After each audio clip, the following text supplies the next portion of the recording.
पहले के ज़माने में और आज के ज़माने में आपको सबसे बड़ा डिफ़रेंस क्या लगता है? मैं बताऊँ मुझे जो आए दिन डिफ़रेंस फ़ील होता है कि पहले के लोगों के पास ना इतनी सहूलियतें नहीं थी। इतने पैसा-पैसे की हाय-हाय नहीं थी। सक्सेस, ग्रोथ उनके लिए मतलब कुछ था ही नहीं। आपस में प्यार, सेंसिटिविटी, इमोशंस ये भरपूर थे उनके पास। भले ही ये ओहदा, पैसा ये सारी चीज़ों को इतनी इम्पोर्टेंस नहीं देते थे। कभी-कभी ऐसा लगता है यार मैं उसी एरा में पैदा हुई होती। क्योंकि ये सारी चीज़ें कभी-कभी समझ नहीं आती मेरे, पल्ले नहीं पड़ती। और जब मैं लोगों को देखती हूँ कि प्रॉब्लम जैसी कोई चीज़ उनके पास होती ही नहीं है, लेकिन अगर उनके पास कोई मदद माँगने चला जाए, तो यार मुझे तो ये प्रॉब्लम है, मैं नहीं कर सकती, मैं नहीं कर सकता। ऐसे करके वो सामने वाले को टरका देते हैं कि नहीं, छोड़ो हमको नहीं पढ़ना है इन सब चीज़ों में।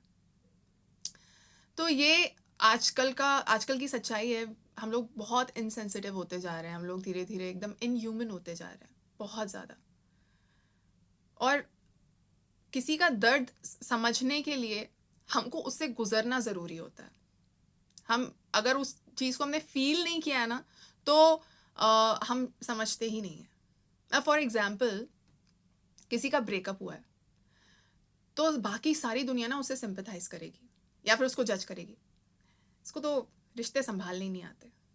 लेकिन वहीं पर कोई और जिस इंसान का ब्रेकअप हुआ होगा ना, वो उसको समझेगा। सिम्पैथाइज़ नहीं करेगा, एम्पैथाइज़ करेगा। किसी का बिज़नेस डूब गया, तो लोग तुरंत 1 सेकंड नहीं लगता जज करने में।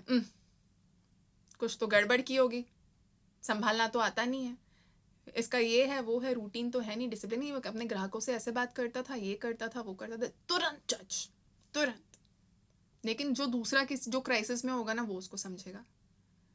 तो मैं आपको ये बात क्यों बता रही हूँ? मैं आपको प्रॉब्लम की इंपॉर्टेंस बता रही हूँ कि प्रॉब्लम भी कितनी इंपॉर्टेंट होती है। ये प्रॉब्लम आपको एक बेहतर इंसान बनाती है।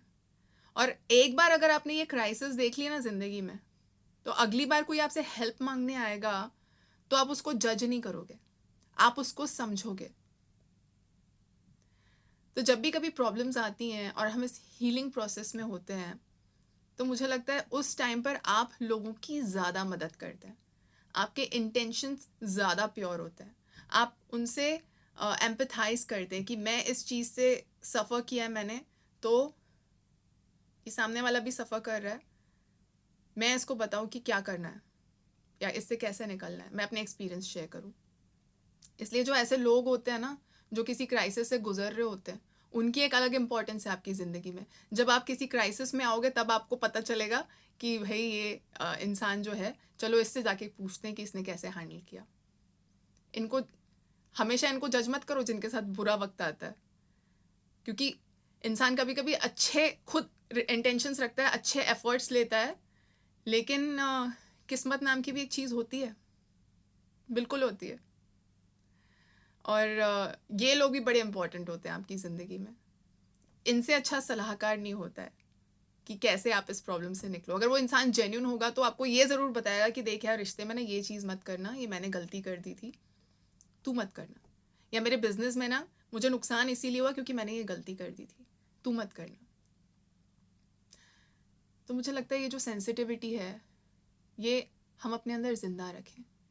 और किसी इंसान की ज़िंदगी में प्रॉब्लम्स हैं, क्राइसिस में हैं, तो उसे जज करने के बजाय थोड़ा पेशेंस रखें, उनको समय दें उस चीज़ से डील करने का, उससे निकलने का। और किसी के भी साथ इनसेंसिटिवली बिहेव मत करो यार। It doesn't sound good, doesn't look good. और कभी खुद प्रॉब्लम में रहते हुए आपने किसी की मदद की है, तो भाई मैं आपको बताना चाहती हूँ, आपसे अच्छा इंसान इस दुनिया में नहीं है। एंड कॉन्ग्रेचुलेशंस इंसानियत की लाज रखने के लिए।